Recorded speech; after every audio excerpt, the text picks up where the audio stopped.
रचना, कोमल और नीतू तीनों ही पक्की सहेलियां थीं। रचना गरीब घर की लड़की थी, जबकि कोमल और नीतू अमीर घर से थी। तीनों ही स्कूल टाइम से दोस्त थी।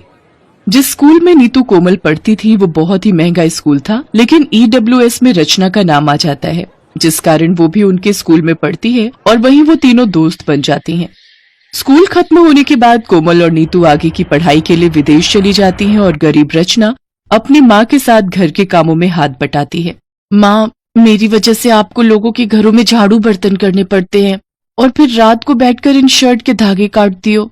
बेटी, तेरी ये गरीब माँ मेहनत नहीं करेगी तो तेरी शादी कैसे करेगी?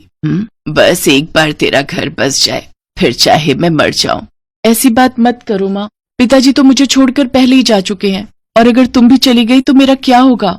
ऐसे ही समय बीतता है। ज्यादा काम करने की वजह से ममता बीमार पड़ जाती है।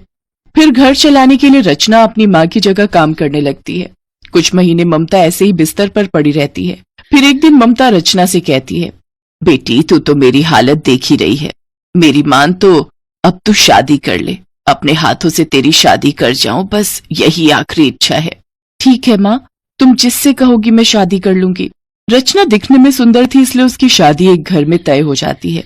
बहन जी, हमें दहेज में कुछ नहीं चाहिए, लेकिन आप बस हमारे बारातियों का स्वागत अच्छे से कर देना। ठीक है जी। रचना की शादी पक्की हो जाती है और वो अपनी सहेलियों को फोन करके बताती है। रचना, क्या तेरी शादी पक्की हो गई और तू ये बात हमें अब बता रही है? हम कल ही वापस आ रहे हैं। दोनों सहेलियां देश वापस लौट आती हैं और रचना से मिलने आती हैं। अच्छा बता रचना, तू अपनी शादी की शॉपिंग कहाँ से कर रही है? मैं ऊपर से अपनी गरीब किस्मत लिखवा कर लाई हूँ बहन, और हम गरीबों के नसीब में ये लहंगा नहीं होता। शादी की तैयारियों में और बारातियों के स्वागत में माँ की सारी जमा पूंजी खत्म हो गई, इसलिए मेरी माँ की शादी की साड़ी रखी है, मैं वही पहन लूंगी। ये कहते हुए रचना की आंखों में आंसू आ जाते हैं। कोमल और नीतू उससे मिलने के बाद अपने घर आ रही होती हैं। रचना अपनी शादी से बिल्कुल भी खुश नहीं है। खुश कैसे होगी रचना? तूने देखा नहीं, उसके पास तो अपनी शादी तक का जोड़ा लेने के पैसे नहीं है। अब हम दोनों सहेलियों को मिलकर ही अपनी गरीब सहेली की शादी को खुशियों से भरना होगा। अगले दिन कोमल और नीतू एक बड़े से मॉल जाती हैं, जहां से वो बहुत ही सुंदर ब्राइडल लहंगा, उसकी मैचिंग ज्वेलरी और सैंडल खरीदती हैं।